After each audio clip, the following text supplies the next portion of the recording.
ਦਰਸ਼ਕੋ break ਤੋਂ ਬਾਅਦ ਤੁਹਾਡਾ ਸਵਾਗਤ ਹੈ ਜੀ। ਡਾਕਟਰ ਸਾਹਿਬ ਤੁਸੀਂ ਡਿਸਕਸ ਕਰ ਰਹੇ ਸੀ ਸਾਡੇ ਦਰਸ਼ਕਾਂ ਨਾਲ ਆਰਟੀਕਲ। ਹੁਣ ਤੁਹਾਨੂੰ ਲੱਗਦਾ ਵੀ ਇਸੇ ਨੂੰ ਹੀ ਡਿਸਕਸ ਕਰੀਏ? ਨਹੀਂ, ਤੁਸੀਂ ਈਮੇਲਸ ਤੇ ਜਾਓ, ਇਹ ਹੁਣ ਅਗਲੇ ਠੀਕ ਹੈ ਡਾਕਟਰ ਸਾਹਿਬ ਪਾਰਟਸ ਜੀ। ਸਾਡੇ ਕੋਲ ਈਮੇਲ ਆਈ ਹੈ ਡਾਕਟਰ ਸਾਹਿਬ ਕਮਲਜੀਤ ਸਿੰਘ ਜੀ ਦੀ। ਇਹ ਲਿਖਦੇ ਹਨ ਤੇ ਇਹਨਾਂ ਦੀ ਲਿਖਤ ਦਾ ਵਿਸ਼ਾ ਹੈ ਬਾਪੂ ਸੁਰਤ ਸਿੰਘ ਖਾਲਸਾ ਜੀ ਨੂੰ ਸਪੋਰਟ ਕਰਨ ਦੇ ਕਾਰਨ। ਇਹ ਲਿਖਦੇ ਹਨ ਵਾਹਿਗੁਰੂ ਜੀ ਕਾ ਖਾਲਸਾ ਵਾਹਿਗੁਰੂ ਜੀ ਕੀ ਫਤਿਹ। ਜਿਵੇਂ ਕਿ ਸਾਨੂੰ ਸਾਰਿਆਂ ਨੂੰ ਪਤਾ ਹੈ ਕਿ ਭਾਰਤੀ ਜੇਲ੍ਹਾਂ ਵਿੱਚ ਕੈਦ ਬੰਦੀ ਸਿੰਘਾਂ ਜਿਨ੍ਹਾਂ ਨੇ ਆਪਣੀਆਂ ਸਜ਼ਾਵਾਂ ਪੂਰੀਆਂ ਕਰ ਲੀਆਂ ਤੇ ਉਹਨਾਂ ਦੀ ਰਿਹਾਈ ਲਈ ਬਾਪੂ ਸੁਰਤ ਸਿੰਘ ਖਾਲਸਾ ਪਿਛਲੇ 1 ਸਾਲ ਤੋਂ ਜ਼ਿਆਦਾ ਸਮੇਂ ਤੋਂ ਮਰਨ ਵਰਤੇ ਬੈਠੇ ਹਨ। ਅਸੀਂ ਸਿੱਖ ਕਿਸੇ ਕੁਦਰਤੀ ਆਫਤ ਅਤੇ ਹੋਰ ਦੇਸ਼ ਵਿਰੋਧੀਆਂ ਖਿਲਾਫ ਹਮੇਸ਼ਾ ਮੈਦਾਨ ਵਿੱਚ ਨਿਤਰਦੇ ਹਾਂ। ਹੁਣ ਸਮਾਂ ਆ ਗਿਆ ਹੈ ਕਿ ਅਸੀਂ ਆਪਣੇ ਹੱਕਾਂ ਲਈ ਆਪਣੀ ਧਰਤੀ ਪੰਜਾਬ ਲਈ ਸੰਘਰਸ਼ ਕਰੀਏ। ਜੇ ਹੁਣ ਨਹੀਂ ਤਾਂ ਫਿਰ ਕਦੇ ਨਹੀਂ। ਡਾਕਟਰ ਸਾਹਿਬ ਜੀ, ਕੀ ਤੁਸੀਂ ਸਾਨੂੰ ਦੱਸ ਸਕਦੇ ਹੋ ਕਿ ਬਾਪੂ ਸੁਰਤ ਸਿੰਘ ਦੇ ਸੰਘਰਸ਼ ਨੂੰ ਜਿਸ ਤਰ੍ਹਾਂ ਦਾ ਹੁੰਗਾਰਾ ਮਿਲਣਾ ਚਾਹੀਦਾ ਸੀ ਉਹ ਕਿਉਂ ਨਹੀਂ ਮਿਲ ਸਕਿਆ? ਸਾਨੂੰ ਸਮਝ ਆਉਂਦੀ ਹੈ ਕਿ ਬਾਦਲ ਅਤੇ ਕਾਂਗਰਸ ਕਿਉਂ ਨਹੀਂ ਉਹਨਾਂ ਦੀ ਸਪੋਰਟ ਤੇ ਆਉਂਦੇ, ਪਰ ਅਕਾਲੀ ਦਲ ਵੱਲੋਂ ਵੀ ਕੋਈ ਸਪੋਰਟ ਨਹੀਂ ਨਜ਼ਰ ਆ ਰਹੀ। ਮੈਂ ਸਮਝਦਾ ਹਾਂ ਕਿ ਇਸ ਮਸਲੇ ਤੇ ਹੋਰ ਧਰਮਾਂ ਨੂੰ ਨਾਲ ਲੈ ਕੇ ਅਕਾਲੀ ਦਲ ਨੂੰ ਸਾਰੇ ਪੰਜਾਬ ਨੂੰ ਇਕਜੁੱਟ ਕਰਨਾ ਚਾਹੀਦਾ ਹੈ, ਇੱਕ ਨਿਸ਼ਾਨ ਸਾਹਿਬ ਥੱਲੇ ਲਿਆਉਣਾ ਚਾਹੀਦਾ ਹੈ।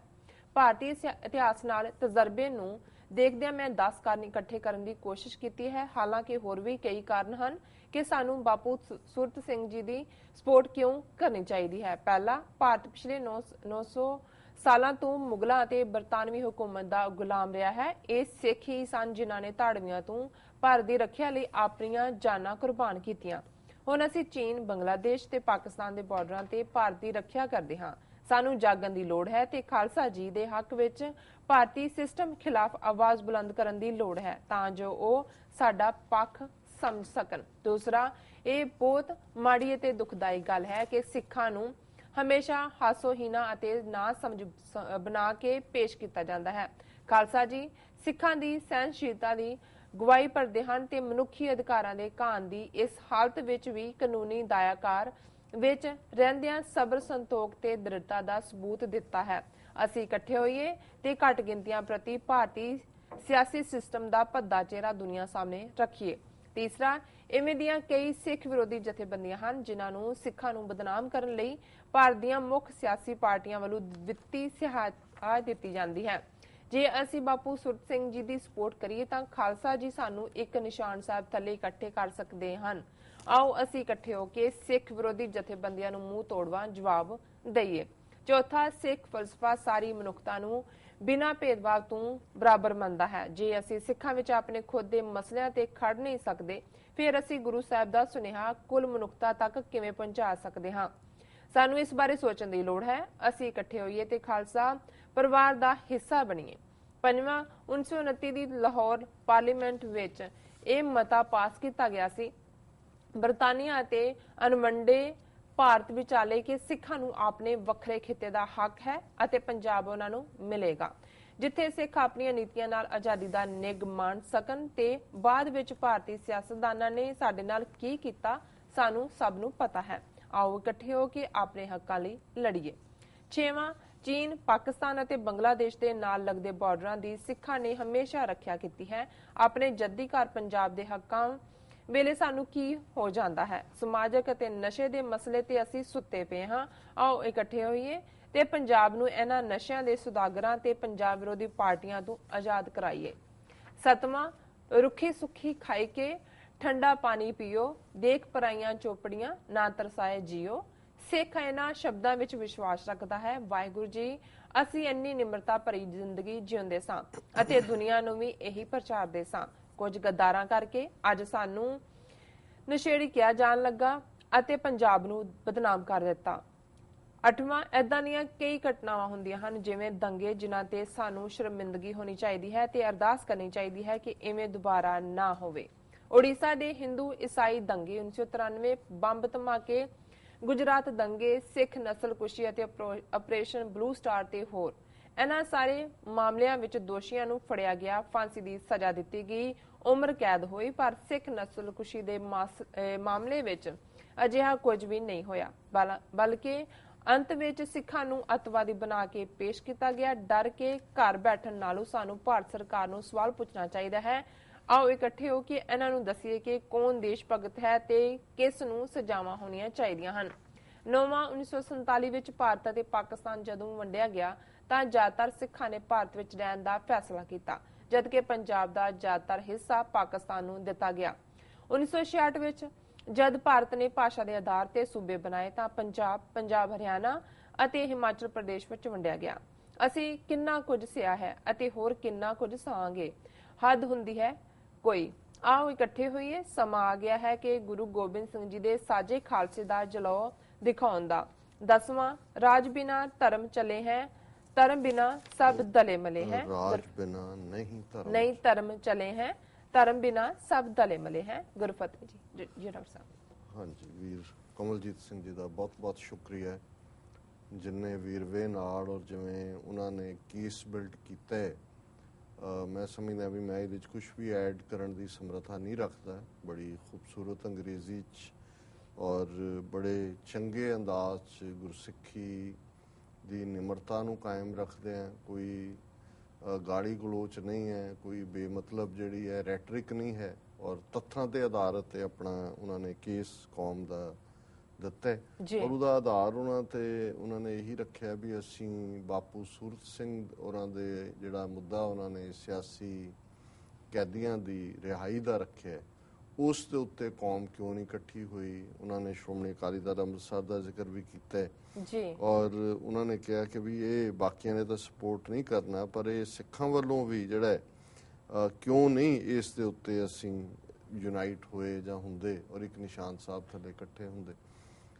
ਦੇਖੋ, ਕਈ ਵਾਰ ਕੁਝ ਚੀਜ਼ਾਂ ਜਦੋਂ ਸ਼ੁਰੂ ਹੁੰਦੀਆਂ ਨੇ ਉਹਨਾਂ ਦੀ ਇੱਕ ਮੋਮੈਂਟਮ ਬਣਦੀ ਹੈ, ਇੱਕ ਸਟੇਜ ਤੇ ਮੋਮੈਂਟਮ ਬਣੀ, ਬਟ ਸਮਹਾਉ ਸਰਕਾਰੀ ਹੱਥਕੰਡਿਆਂ ਨੇ ਵੀ ਕਿਸੇ ਹੱਦ ਤੱਕ ਕਿਤੇ ਨਾ ਕਿਤੇ ਜਿਹੜੇ ਬਿਲਕੁਲ ਆਲੇ ਦੁਆਲੇ ਲੋਕ ਸੀ ਉਹਨਾਂ ਦੀ ਕ੍ਰੈਡੀਬਿਲਿਟੀ ਤੇ, ਕਿਉਂਕਿ ਸਵਾਲੀਆ ਨਿਸ਼ਾਨ ਸੀ ਪੰਥਕ ਸਭਾ ਦੇ ਵਿੱਚ, ਔਰ ਸਰਕਾਰ ਵੀ ਕੋਸ਼ਿਸ਼ ਕਰਦੀ ਹੁੰਦੀ ਹੈ ਜਦੋਂ ਕਿ ਕੋਈ ਵੀ ਮਿਸ ਇਨਫੋਰਮੇਸ਼ਨ ਫੈਲਾਉਣ ਦਾ। ਸੋ ਇਸ ਸਭ ਦਾ ਹੀ ਇਹ ਨਤੀਜਾ ਹੈ ਕਿ ਹੌਲੀ ਜਿਹੜੀ ਮੋਮੈਂਟਮ ਉਸ ਪੱਖੋਂ ਬਣ ਵੀ ਰਹੀ ਸੀ ਉਹ ਫਿਜ਼ਲ ਆਊਟ ਹੋ ਗਈ। ਫਿਰ ਜੇ ਦੋ ਰਿਹਾ ਹੋ ਕੇ ਆਏ, ਭਾਈ ਗੁਰਦੀਪ ਸਿੰਘ ਖੇੜਾ ਜਾਂ ਦੂਸਰੇ ਇੱਕ ਸਿੰਘ ਜਾਂ ਪ੍ਰੋਫੈਸਰ ਭੁੱਲਰ ਦੀ ਜਿਹੜੀ ਹੈ ਉਹ ਵਕਤੀ ਪੈਰੋਲ ਹੋਈ, ਦੂਸਰਿਆਂ ਦੀ ਵੀ ਪੈਰੋਲ ਹੋਈ।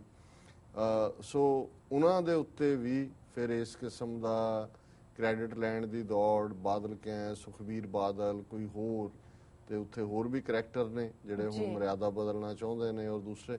ਸੋ ਕੁੱਲ ਮਿਲਾ ਕੇ ਮੈਂ ਸਮਝਦਾ ਵੀ ਇੱਕ ਫੇਲਿਅਰ ਹੈ ਕਿ ਇੱਕ ਬਜ਼ੁਰਗ ਉਮਰ ਦੇ ਵਿੱਚ ਬਾਪੂ ਆਪਣਾ ਸਭ ਕੁਝ ਛੱਡ ਕੇ, ਬੇਸ਼ੱਕ ਉਹਨਾਂ ਨੂੰ ਲੈ ਜਾਂਦੇ ਨੇ, ਫੋਰਸ ਫੀਡ ਕਰਦੇ ਨੇ, ਫਿਰ ਘਰ ਛੱਡ ਜਾਂਦੇ ਨੇ, ਫਿਰ ਲੈ ਜਾਂਦੇ ਨੇ ਜਦੋਂ ਕੋਈ ਹੁੰਦਾ, ਲੇਕਿਨ ਇਹ ਜਿਹੜਾ ਇਸ਼ੂ ਹੈ ਉਹਨਾਂ ਦਾ ਸਿਆਸੀ ਕੈਦੀਆਂ ਦੀ ਰਿਹਾਈ ਦਾ, ਇਸ ਨੇ ਇੱਕ ਵਾਰੀ ਤਾਂ ਸਰਕਾਰ ਨੂੰ ਵਕਤ ਪਾਇਆ ਥੋੜਾ ਬਹੁਤ, ਉਦੋਂ ਉਹਨਾਂ ਦੇ ਵਜ਼ੀਰ ਵਜ਼ੂਰ ਵੀ ਗਏ, ਪਰ ਕੁੱਲ ਮਿਲਾ ਕੇ ਅਲਟੀਮੇਟਲੀ ਜਿਹੜਾ ਇਸ ਦੇ ਉੱਤੇ ਮੋਮੈਂਟਮ ਨਹੀਂ ਬਣੀ।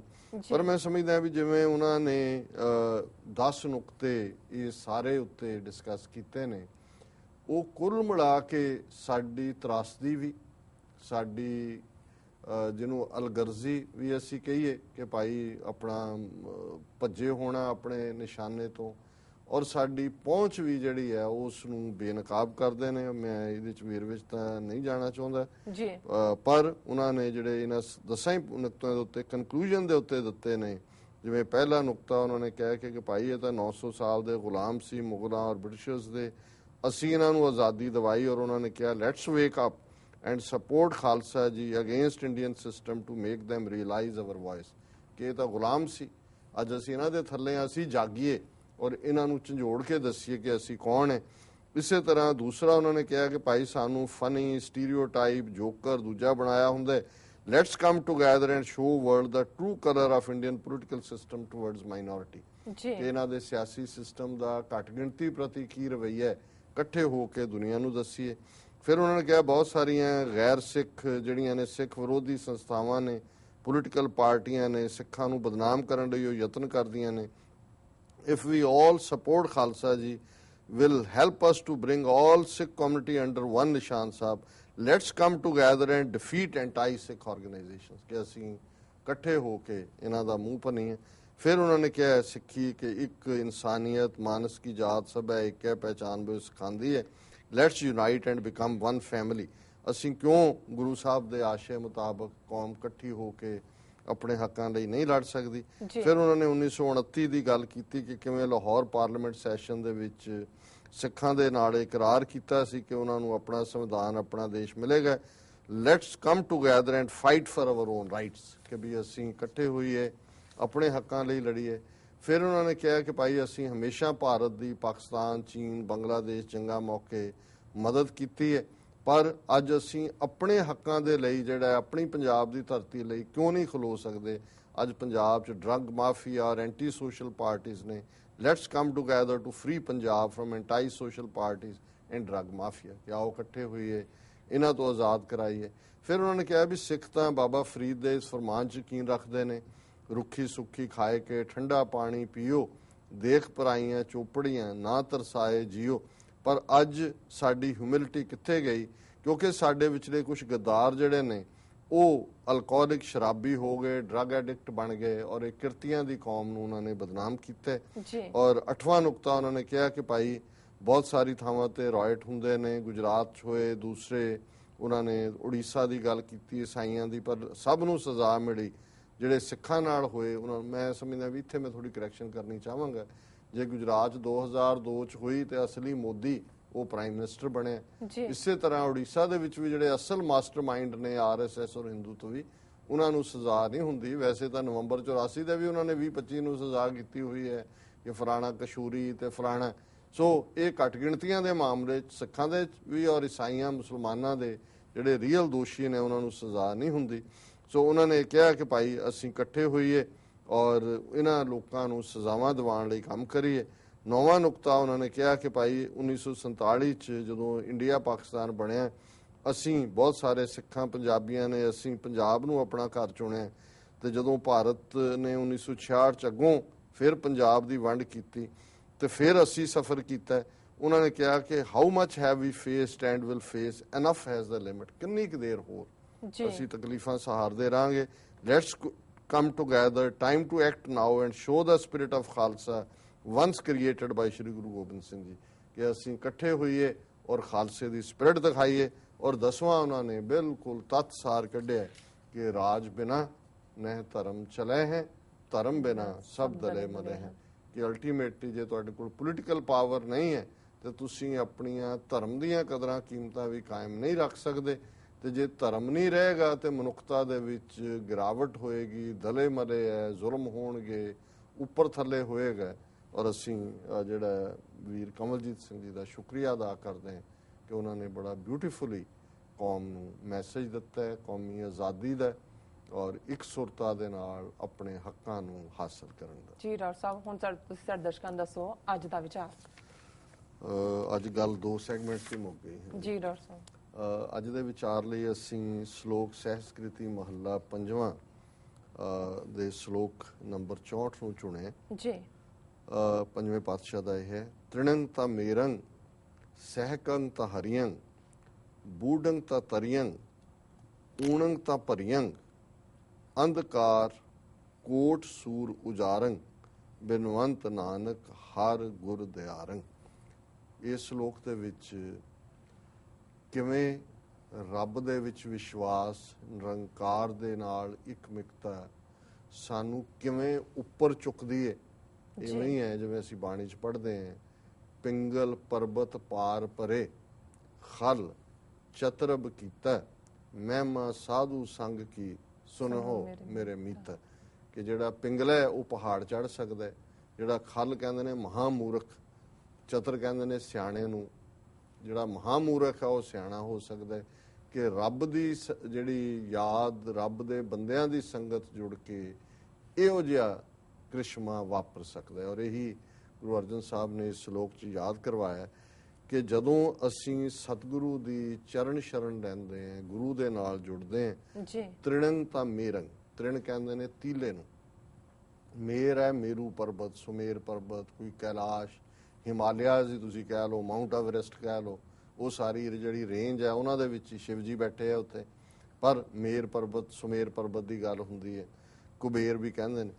ਤ੍ਰਿਣੰਗ ਤਾਂ ਮੇਰੰਗ, ਕਿ ਜਿਹੜਾ ਇੱਕ ਬਿਲਕੁਲ ਤੀਲੇ ਵਰਗਾ ਇਨਸਾਨ ਹੈ ਉਹ ਹਿਮਾਲਿਆ ਪਹਾੜ ਜਿੱਡਾ ਉੱਚਾ ਹੋ ਸਕਦਾ। ਸਹਿਕੰਗ ਤਾਂ ਹਰੀਅੰਗ, ਜਿਹੜੀ ਚੀਜ਼ ਬਿਲਕੁਲ ਸੁੱਕੀ ਹੋਈ ਹੈ ਉਹ ਹਰੀ ਹੋ ਸਕਦੀ ਹੈ। ਸੁੱਕੇ ਕਾਸਟ ਹਰਿਆ, ਜੀ ਹੁਣ ਅਸੀਂ ਪੜ੍ਹਦੇ ਹਾਂ ਕਿ ਵੀ ਜਿਹੜੀ ਸੁੱਕੀ ਲੱਕੜ ਹੈ ਉਹ ਹਰੀ ਹੋ ਸਕਦੀ ਹੈ। ਇਹ ਯਾਦ ਕਰਾਇਆ ਕਿ ਵਾਹਿਗੁਰੂ ਦੀ ਯਾਦ ਇੱਕ ਸੁੱਕੇ ਨੂੰ ਹਰਾ ਕਰ ਸਕਦੀ ਹੈ। ਹੁਣ ਸੁੱਕੇ ਨੂੰ ਹਰਾ ਕਰਨਾ ਇਹ ਹੈ ਕਿ ਇੱਕ ਮਨੁੱਖ ਜਿਹਦੇ ਅੰਦਰ ਬਿਲਕੁਲ ਰੁੱਖਾਪਨ ਹੈ, ਸੰਸਾਰ ਨਾਲੋਂ ਟੁੱਟਿਆ ਹੋਇਆ ਹੈ, ਡਿਪਰੈਸ਼ਨ 'ਚ ਹੈ, ਉਹ ਜਦੋਂ ਰੱਬ ਦੀ ਯਾਦ 'ਚ ਜੁੜਦਾ ਉਹਦੇ ਅੰਦਰ, ਜਦੋਂ ਅਸੀਂ ਕਹਿੰਦੇ ਹਾਂ ਕਿ ਤਨ ਮਨ ਥੀਵੈ ਹਰਿਆ।